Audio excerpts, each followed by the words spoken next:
Hello guys, good afternoon. Welcome to my tiny house farm. So muna ako ang tiny house farm guys. So it's located here at Los Amigos, may Tugbok.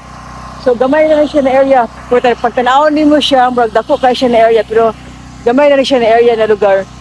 So tonight, nagplan ko na magstay diri kay actually diri kay ko nagstay diri kay una, dili pa siya kompleto kaya wala pa siya water, wala pa siya CR, wala siya kitchen, wala siya light.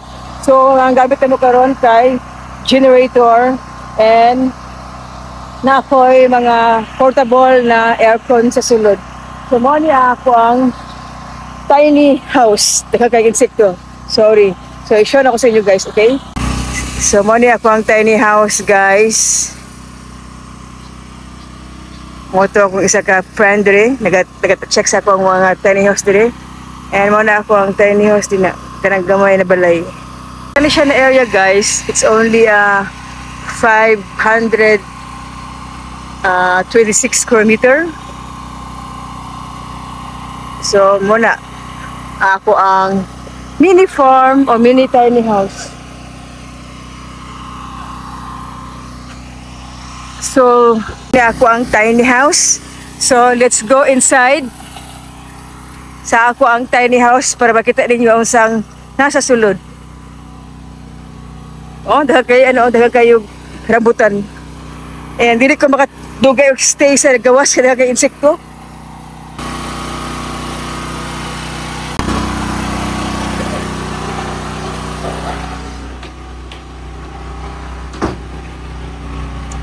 So, muna akong tiny house. Una akong solar. Wala pa nag-on.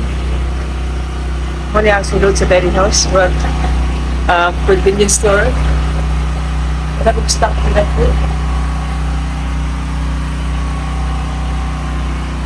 And my anak is sleeping. And muna mo ang aircon. Muna ang view sa gawas.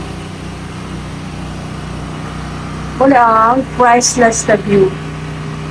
Wala akong gusto dili. Pero ako na dili gusto dili kay init tayo pag daytime, galit ang init. Pero dapo ang ang place. Diri sa tiny house, nakang dili mga fruits. Gaya na. That's rambutan. This one is avocado. That's mangga. Nailangka. Nailansunis diri, may mangustin, naglaray din tanan.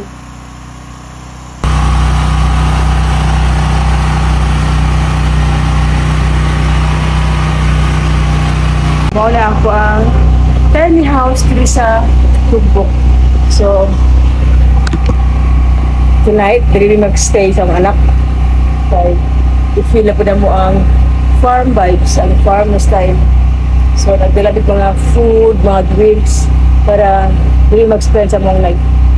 Okay? And I hope you like my short vlog. Please do subscribe, comment, and share. Thank you.